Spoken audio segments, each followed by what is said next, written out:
அன்பார்ந்த உழவர் பெருமக்களே, பயிர்கள் சாகுபடியில் அதிக விளைச்சலுக்கு அடிப்படை தரமான விதைகளே. அனைத்து பயிர்களையும் விதைகள் மூலம் சாகுபடி செய்ய இயலாது. சில பயிர்களை நாற்று விட்டுத்தான் நடவு செய்ய வேண்டும். இன்றைய நிகழ்ச்சியில் குழித்தட்டு முறை, மேட்டுப்பாத்தி முறைகளில் நாற்றுகள் தயார் செய்யும் தொழில்நுட்பங்களை கூறுகிறார் வாழவச்சனூர் வேளாண் கல்லூரி தோட்டக்கலை உதவி பேராசிரியர் முனைவர் சண்முக சுந்தரம் அவர்கள்.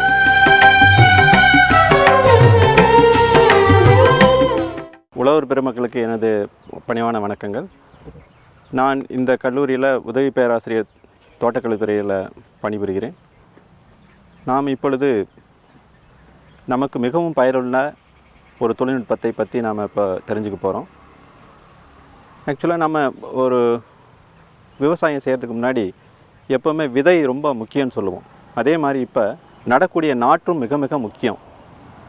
இப்போ பெரும்பாலான விவசாயிகள் நாற்று உற்பத்தி வெவ்வேறு வழியில் செய்கிறோம். சில பேர் சமதள பாத்தியில் நாற்று உற்பத்தி பண்ணுறோம், சில பேர் மேட்டுப்பாத்தியில் உற்பத்தி பண்ணுறோம், சில பேர் குழித்தட்டு நாற்றங்கால் உற்பத்தி பண்ணுறோம். ஒவ்வொன்றுக்கும் நம்ம ஒரு நம்மளுக்கு பயனுள்ளதாக இருக்கும். சில டைமில் அது நமக்கு தீமை தரக்கூடியதாக இருக்கும். சமதள பாத்தியில் போடுறப்ப நம்ம பெரும்பாலும் மழைக்காலங்களில் நாற்று போடுறப்ப நிறைய நாற்று அழுகி வேஸ்ட்டாக போயிடும். அதே மாதிரி பிடுங்கி நடுறப்ப வயலில் பெரும்பாலான நாற்றுகள் சேதாரம் அடைஞ்சிரும். அதே மாதிரி கொஞ்சம் இம்ப்ரூவ் ஆன ஒரு டெக்னாலஜின்னு பார்த்தா மேட்டுப்பாத்தி அமைச்சு நாற்றுகளை உற்பத்தி பண்ணுறது. மேட்டுப்பாத்தி அமைச்சு நம்ம நாற்று உற்பத்தி பண்ணுறப்ப என்ன ஆகுதுன்னா, நாற்றுகள் நல்லா வாலிப்பாக வரும். ஆனால் அதுக்கு சரியான இடைவெளி, செடிக்கு செடி இடைவெளி கிடைக்காது. நம்ம வரிசை முறையில் நட்டாலும் கூட செடிக்கு செடி இடைவெளி சரியாக கிடைக்காது. அதே மாதிரி நம்ம பிடுங்கி நடுறப்ப, வயலில் நடுறப்ப அது சில நாற்றுகள் காய்ந்து போகிறதுக்கு நிறைய வாய்ப்பு இருக்குது. அதனால தான் நம்ம இப்போ குழித்தட்டு நாற்றங்கால் என்ற முறை, ஒரு நல்ல முறையை நம்ம இப்போது முன்னெடுத்து கொண்டு வரோம்.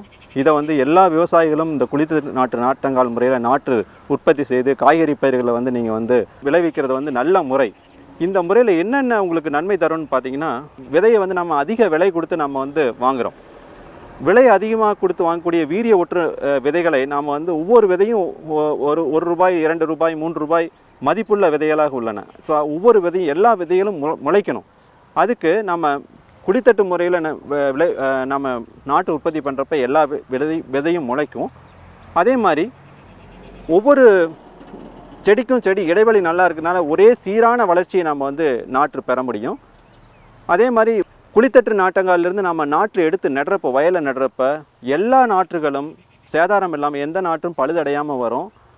அதே மாதிரி நாம் மேட்டுப்பாத்திலேருந்து பிடுங்கி நடுறப்ப ஒரு வாரம் அல்லது 10 நாள் செடி தேங்கி வாடி பின்னாடி மறுபடியும் உங்களுக்கு நாற்று வளர்ச்சி பெறும். அதனால் நம்மளுக்கு ஒரு 10 நாள் நம்மளுக்கு மிச்சமாகுது. சீக்கிரமாக செடிகள் உங்களுக்கு பூக்கு வரும். அதே மாதிரி வயலில் 100% நம்ம செடிகளை பராமரிக்க முடியும். மிக முக்கியமான ஒரு தொழில்நுட்பம்னு பார்த்தா இந்த குழித்தட்டு நாற்றங்கால் என்னென்னா, நாம் சொல்லக்கூடிய விதை நேர்த்தி முறைகளை விவசாயிகள் பெரும்பாலும் அதை நம்ம பின்பற்றுறது கிடையாது. நம்ம குழித்தட்டு நாற்றங்கால் முறையில் நாம் போடக்கூடிய ஊடகம், நன்கு மக்கிய தென்னை நார் கழிவு மூலமாக நாம் எல்லா தொழில்நுட்பத்தையும் ஒருமுகப்படுத்தி நாம் அதில் நம்ம செலுத்த முடியும். கன்வர்ஜன் ஆஃப் டெக்னாலஜின்னு சொல்லுவோம். இதில் என்னென்னா, நாம் சொல்லக்கூடிய விதை நேர்த்தினா பார்த்தோன்னா, நம்ம பூஞ்சனம் தாக்காமல் இருக்கிறதுக்கு ட்ரைகோடர்மா விரிடி, சூடோமோனாஸு, அதே மாதிரி நன்மை பூச்சிகளை அழிக்கக்கூடிய பேசிலோமைசிலஸ், பெவேரியா, வெட்டிசிலி, இது மாதிரி நிறைய பூஞ்சனங்களை நம்ம விதை நேர்த்தி செய்ய சொல்கிறோம், செடிகளுக்கு விட சொல்கிறோம். உயிர் உரங்கள், பயோ ஃபெர்டிலைசர், இதையும் நாம் நம்ம போடணும்னு சொல்கிறோம். ஆனால் நிறைய பேர் அதை பின்பற்ற முடியாத சூழ்நிலை இருக்குது. இதவே ஒரு கம்யூனிட்டி நர்சரியாக குழித்தட்டு நாற்றங்கால் உற்பத்தி செய்யக்கூடிய வல்லுநர் நம்ம என்ன செய்யலாம்னா, இது எல்லா தொழில்நுட்பங்களையும் ஒருமுகப்படுத்தி நம்ம குழித்தட்டு நாற்றங்கால் மூலமாக நம்ம கொடுக்கறதுனால செடிகளோட வளர்ச்சி நன்கு இருக்கும், செடி பராமரிப்பு ஈஸியாக இருக்கும், பூச்சி நோய் தாக்குதல்லாம் குறைவாகும்.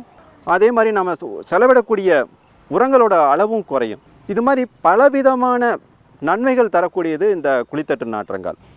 இப்போ அடுத்து பார்த்திங்கன்னா, குழித்தட்டு நாற்றங்காலுக்கு என்னென்ன தேவைகள் பார்த்திங்கன்னா, முக்கியமாக ஒரு ஷேர் நெட் தேவை. ஒரு நிழல்வலை கூடம் அமைத்து கொள்ளலாம். அல்லது நாம் ஒரு க்ரீன் ஹவுஸ், பசுமை கூடில் இருந்தால் கூட அதில் நாம் நாற்றுகளை உற்பத்தி பண்ண முடியும். இவ்வாறு செய்கிறனால என்னன்னா, நம்மளுக்கு பூச்சி எல்லாம் உள்ளே போய் அதில் சாறு உறிஞ்சிற பூச்சி தாக்குதல் குறையும். நம்ம இந்த மாதிரி நிழல்வலை கூடத்தில் அமைக்கிறதுனால சீரான சூரிய ஒளி படுறதுனால நாற்றுகள் வளர்ச்சி நன்கு இருக்கும். உங்களுக்கு பூச்சி தாக்காத நல்ல ஒரு நாற்றுகளை நம்ம இந்த மாதிரி பசுமை குடில்கள்லையோ நிழல்விளை கூடங்களே நம்ம நாற்றுகளை உற்பத்தி பண்ண முடியும். அடுத்தது வந்து பார்த்திங்கன்னா நன்கு மக்கிய ஊடகம். அது வந்து தென்னைநார் கழிவாக இருக்கலாம், அல்லது வெர்மிகுலைட்டாக இருக்கலாம், பெர்லைட்டாக இருக்கலாம், எந்த விதமான ஊடகங்களை நம்ம பயன்படுத்தலாம். நம்ம பகுதியில் நம்ம வந்து மிக விலை மலிவாக கிடைக்கக்கூடிய தென்னை நார் கழிவுகளை நம்ம பெரும்பாலும் பயன்படுத்துகிறோம். அப்படி பயன்படுத்துகிறப்ப நன்கு மக்கிய தென்னை நார் கழிவாக இருக்கணும். தென்னை நார் கழிவில் வந்து பார்த்திங்கன்னா பெரும்பாலும் என்ன பண்ணுறாங்க, நைட்ரஜன் யூரியாவை கலந்து விரைவில் பயன்படுத்துறதுக்காக அப்படியே வந்து கொடுத்துட்றாங்க. அதனால் வந்து உங்களுக்கு வந்து நாற்றுகள் வளர்ச்சி வந்து சீராக இருக்காது. எப்போவுமே நீங்கள் வந்து அதில் வந்து உப்புத்தன்மை குறைவாக இருக்கிற மாதிரி நம்ம வாங்கக்கூடிய தென்னை நாரை நன்கு அலசிட்டு, தண்ணியில் போட்டு நல்லா அலசிட்டு அதை மக்க வச்சு முறையாக பயன்படுத்துகிறப்ப நம்மளுக்கு வந்து நன்கு நாற்றுகளின் வளர்ச்சி இருக்கும். இந்த தென்னைநார் கழிவு கூட நம்ம நன்மை தரக்கூடிய பூஞ்சனங்கள், உயிர் உரங்கள், அதே மாதிரி வேப்ப முன்னாக்கு போன்றவற்றை கலந்து அதை மூடாக்கு செய்து 1 வாரம் அல்லது 2 வாரம் கழித்து பயன்படுத்துகிறப்ப உங்களுக்கு நாற்றுகளின் வளர்ச்சி நன்கு இருக்கும்.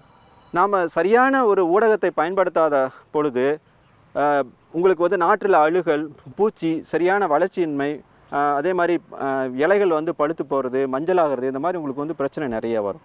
இதையெல்லாம் நம்ம தவிர்க்கணும்னா நல்ல ஒரு வளர்ச்சி ஊடகத்தை நீங்கள் பயன்படுத்தணும்.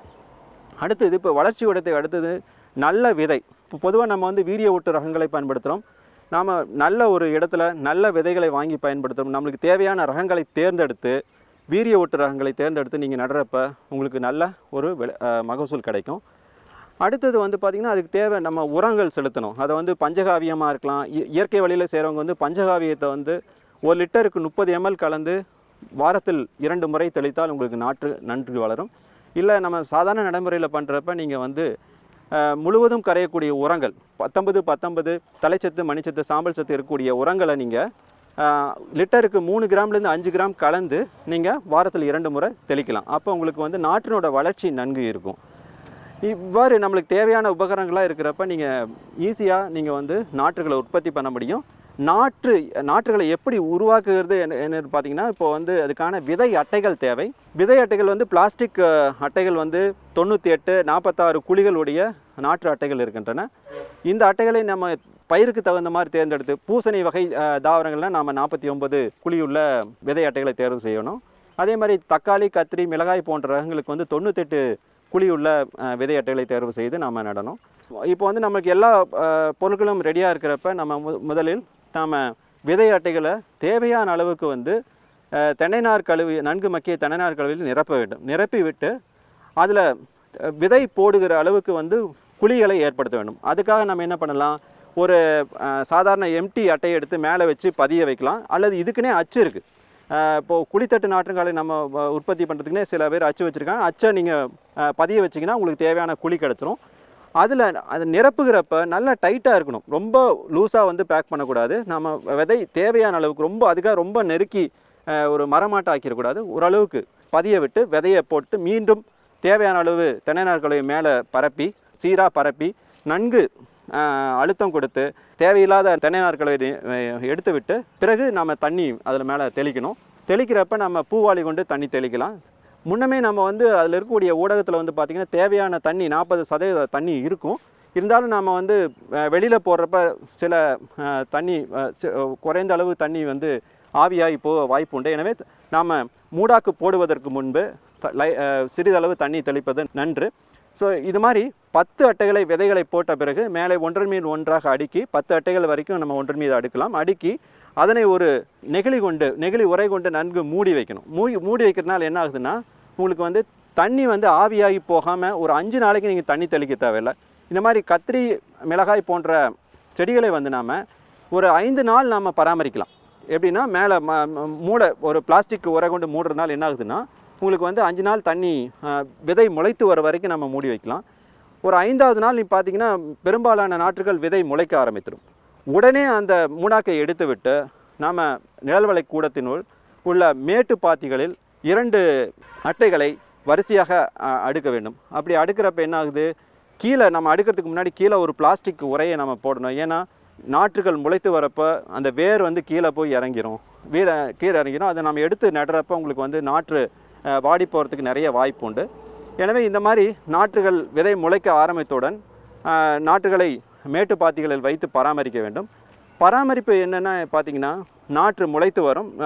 உண்மையான இலை வந்த பிறகு நாம் தேவையான உரங்கள் கொடுக்கணும். முன்னாடி நான் சொன்னேன், பஞ்சகாவியா போன்ற இயற்கை உரங்க முறைகளிலோ அல்லது முழுவதும் கரையக்கூடிய தலைச்சத்து மணிச்சத்து சாம்பல் சத்து இருக்கக்கூடிய உரங்களையோ 1 லிட்டருக்கு 3லிருந்து 5 கிராம் அளவுக்கு கலந்து நாம் தெளிக்கணும்.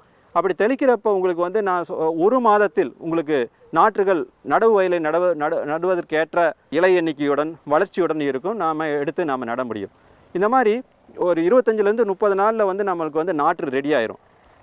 நடுவதற்கு முன்பு அதனை கடினப்படுத்தணும். உடனே நாம் நிழல் வலை கூடத்திலிருந்தோ அல்லது பசுமை கூடத்திலிருந்து நாற்றுகளை உடனே எடுத்து டைரெக்டாக கொண்டு நம்ம நடக்கூடாது.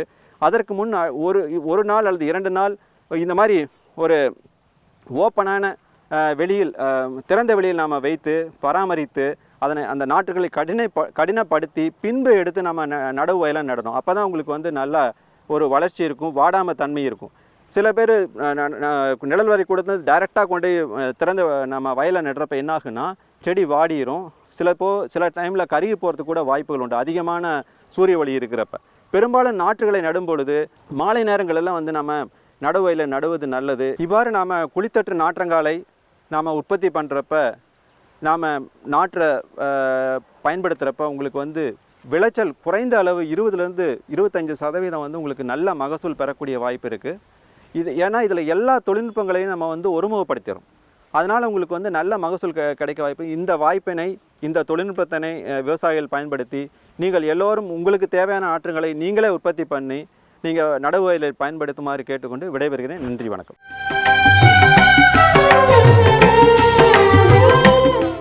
வணக்கம். என் பேர் பொன்னரசு. திருவள்ளூர் மாவட்டம் தலக்காஞ்சேரி கிராமத்தை சேர்ந்தவன். நான் 2006லேருந்து இயற்கை விவசாயம் செய்துட்டு இருக்கேன்.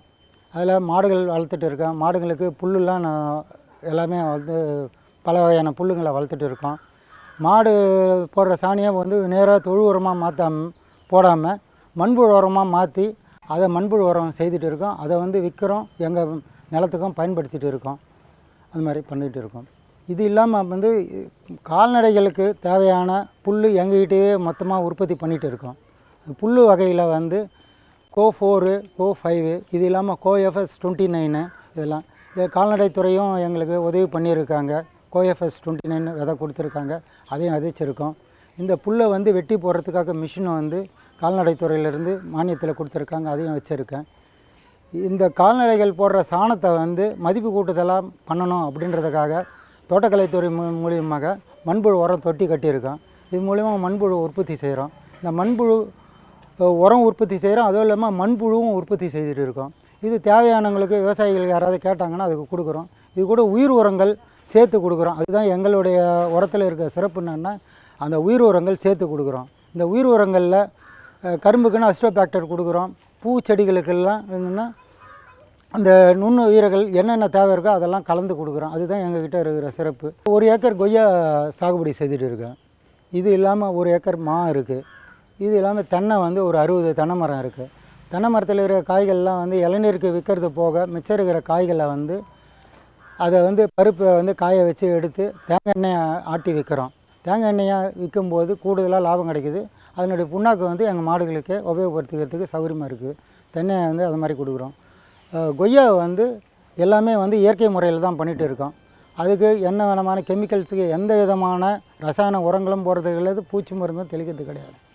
எல்லாம் இயற்கை உரங்கள் தான் கொடுத்துட்டு இருக்கோம். மண்புழு உரம் எங்ககிட்டே தயாராக இருந்தனால மண்புழு உரம் கொடுத்துட்டு இருக்கோம். இது இல்லாமல் 5 இலை கரைசல், ஏதாவது பூச்சி 5 இலை கரைசல் அந்த மாதிரி இது பண்ணுவோம். மற்றபடி உயிர் உரங்கள், இயற்கை எருக்கள் இது மட்டும்தான் பயன்படுத்திகிட்டு இருக்கோம். மாவுக்கும் அதே மாதிரி, மாமரத்துக்கும் அதே மாதிரி தான் பண்ணுறோம், தென்னை மரத்துக்கும் அந்த மாதிரி தான் பண்ணுறோம். இது மாதிரி எந்த விதமான கெமிக்கலும் பயன்படுத்துறது கிடையாது. மாட்டு சாணங்களை மொத்தமாக கொட்டி வைப்போம். விவசாய கழிவுகள், மாட்டு சாணம் எல்லாம் ஒன்றா கொட்டி வச்சு அதை ஆற வச்சு, அந்த ஆறின பிறகு அதனுடைய தொழு உரத்தெல்லாம் இதில் எடுத்து போடுவோம். இதில் ஏற்கனவே மண்புழுக்கள்லாம் இருக்குது. அதனால் இதை போட்ட உடனே மண்புழுக்கள் சாப்பிட்டு இந்த மாதிரி உரமாக மாற்றின பிறகு இதை ஃபோரமன் ஜல்லடையில் ஜலித்து வச்சுப்போம். விற்கும்போது அந்த மாதிரி ஜலித்து கொடுக்கணும் அப்படின்றதுக்காக ஜலித்து கொடுப்போம். நாங்களே உபயோகப்படுத்தணும் போது ஜலிக்காமலே நாங்கள் நிலத்துக்கு உபயோகப்படுத்திப்போம். பல்கலைக்கழகம் பரிந்துரை சொல்கிறாங்க, அதாவது ஒரு தென்னை மரத்துக்கு 100 கிலோ கொடுக்கணும், இது தொழு உரம் கொடுக்கணுன்ட்டு. ஆனால் மண்புழு உரமாக கொடுக்கும்போது 10 கிலோ கொடுத்தா போதும். எங்களுடைய கொய்யா மரத்துக்கெல்லாம் வந்து தொழு உரம் கொடுக்கறதுக்கு பதிலாக நாங்கள் மண்புழு உரமாகவே கொடுத்துட்டு இருக்கோம். வருஷத்துக்கு 2 தடவை இல்லை 3 தடவை இந்த மண்புழு உரம் கொடுப்போம். 10 கிலோ 10 கிலோ இருக்குது, அதை கொடுத்துட்டு இருக்கிறோம். அதனால் வந்து செழிப்பாக இருக்குது. எல்லா சத்துக்களும் இருக்கிறதுனால எங்களுக்கு வேறு எந்த உரமும் தேவையில்லாமல் இருக்குது. செலவும் வந்து எங்களுக்கு வெளியிலேருந்து வாங்கினா தான் காசு கொடுத்து வாங்கினா செலவு. எங்களுக்கு காசு கொடுத்து வாங்குகிற அவசியம் இல்லை. மொத்தமாக எங்ககிட்ட இருக்கிறதுனால நான் வந்து அதிகப்படியாகவே நல்லாவே போட்டுட்டு இருக்கேன். அதனால் எல்லாம் நல்லா சாகுபடி நல்லாவே இருந்துகிட்டு இருக்குது. இது வந்து கேட்குற விவசாயிகளுக்கு இந்த மண்புழுவை ஜலிச்சு கிலோ கணக்கில் கொடுத்துட்டு இருக்கோங்க. 1 கிலோ வந்து 8 ரூபா அப்படின்ற லெவலில் இன்றைக்கி கொடுத்துட்டு இருக்கோம். இது வந்து எங்களுக்கு அந்த செலவுகளை ஈட்டுறதுக்கு சௌகரியமாக இருக்குது. இது வந்து ஒரு பயனுள்ள விஷயமா இருக்குது. இது மாதிரி எல்லாருமே வந்து சாணத்தை வந்து அப்படியே தொழு உரமாக பயன்படுத்துகிறதோ இல்லை தொழு உரமாக விற்கிறதோ இல்லாமல் மண்புழு உரமாக மாற்றி விற்கும்போது அது மதிப்பு கூட்டி விற்கும்போது கூடுதலாக பணம் கிடைக்குது. நம்மளுக்கும் வேலைக்கு ஆள்களுக்கு வேலையெல்லாம் கிடைக்குது. நம்மளுக்கும் அதில் கூடுதலாக லாபம். இது வந்து எங்கள்கிட்ட 5 மாடு இருக்குது. இந்த மாடுகளுக்கு தேவையான பசுந்தீவனம் கொடுக்குன்றதுக்காகவே கோஎஃப்எஸ் 29 மற்றும் வந்து சொர்க்கம் இது 2ம் கலந்து வச்சுருக்கேன். இது கூட காராமணியும் சேர்த்து வச்சுருக்கேன். இதை வந்து அறுத்து போடும்போது அதுகளுக்கு தேவையான சத்துள்ள தீவனம் கிடச்சிருது. இது வந்து நம்ம தீவனம் தான் முக்கியம். மாடு வளர்க்குறதுக்கு முன்னாடி தீவனம் வளர்த்துக்கிறது அவசியமான விஷயம். அந்த தீவனம் வளர்க்குறதுல கோஎஃப்எஸ் 29 மற்றும் வந்து சொர்க்கம் இது 2ம் வந்து நல்ல தீவனத்தை தருது. அதை தான் நான் பயிர் செய்திருக்கேன். 50 சென்ட்டுக்கு அளவுக்கு பயிர் செய்திருக்கேன். எனக்கு தேவையான தீவனம் இதிலிருந்தே கிடச்சிடுதுங்க. கொய்யா சாகுபடி வந்து இன்றைக்கி அவசியமானது. எல்லோரும் வந்து கொய்யாவினுடைய சத்துக்கள் மற்ற இந்த விஷயத்துக்கிட்ட ஒரு நிறைய அவேர்னஸ் வந்திருக்கு. அதனால் எல்லாருமே விரும்பி சாப்பிட்ற அளவுக்கு இப்போது நிறைய கொய்யா தேவை இருக்குது. கொய்யா சாகுபடியில் இது வந்து சீமை பசுமாடு மாதிரி சொல்கிறாங்க. ஏன்னா எவ்வளோக்கு எவ்வளோ இதை கவனிக்கிறோமோ அந்த அளவுக்கு இதிலேருந்து நம்மளுக்கு திருப்திகரமாக தரும். அதுவும் இல்லாமல் கவாத்து செய்யணும். ஒவ்வொரு காய்ப்பு முடிஞ்ச பிறகு கவாத்து செய்யணும். நாங்கள் வந்து நகரத்துக்கு பக்கத்திலே இருக்கிறதுனால தலை சுமையாக கூடைகளில் பள்ளிக்கூடம் தெருவுகளை விற்கிறவங்க வந்து தான் இந்த கொய்யாவெல்லாம் வாங்கிட்டு போகிறாங்க. அவங்களுக்காக அவங்க வந்து இங்கேயே வந்து அவங்களுக்கு தேவையான காய்களை பறிச்சுப்பாங்க. பறித்து எடை போட்டு கொடுத்துருவோம். 1 கிலோ இன்றைக்கி 30 ரூபான்னு எங்கள் தோட்டத்திலே விற்கிறோம். தோட்டத்தினுடைய காசே வந்து 30 ரூபா அப்படின்னு விற்றுட்டு இருக்கோம். இந்த கொய்யாவில் வந்து கவனிக்கிறது நல்லா கவனிச்சிக்கணும். தொழு உரம் கொடுக்கணும். அப்புறம் இல்லாமல் மண்புழு உரம் கொடுக்கணும். மேலே ஏதாவது இருந்ததுன்னா நம்ம வந்து மீன் அமிலம் தெளிக்கலாம். மற்றது இந்த மாதிரி தெளிச்சுட்டு இருந்தோமா நல்ல காய் அருமையாக காய்க்கும். 2 சீசன், ஒரு வருஷத்துக்கு 2 சீசன் இருக்குது. இந்த 2 சீசன்லேயும் வந்து நல்லா காய் காய்க்கும். விற்கிறது வந்து இப்போ கொரோனா பேண்டமிக் அந்த சமயம் இருந்தனால ஊரடங்குறதுனால சரியாக எங்களால் ஆட்கள் வர்றதில்லை, விற்க முடியாத ஒரு பிரச்சனை இருந்தது. இந்த ஒரு வருஷமாகவே சரியாக விற்க முடியாத ஒரு பிரச்சனை இருக்குது. மற்றபடி இதில் கொய்யாவில் விற்பனைக்குன்றது பெரிய பிரச்சனையே இல்லை. ஆளுங்கள் வந்து தேடி வந்து வாங்கிட்டு போகிறாங்க. இதில் வந்து என்னென்னா இந்த மரத்துக்கு வந்து கவாத்து பண்ணுறதும் உரம் கொடுக்கறதும் அவசியமான விஷயம். அதை செய்தோமா போதும், நல்லா வெற்றிகரமாக நம்ம வந்து லாபம் ஈட்ட முடியும். கொய்யா சாகுபடியில் மரத்தை நல்லா கவனிக்கிறோமா இல்லையா அப்படின்னா அதில் பிடிக்கக்கூடிய காய்களை வச்சு நம்ம தெரிஞ்சுக்கலாம். கவாத்தும் உரமும் அவசியமான விஷயம்.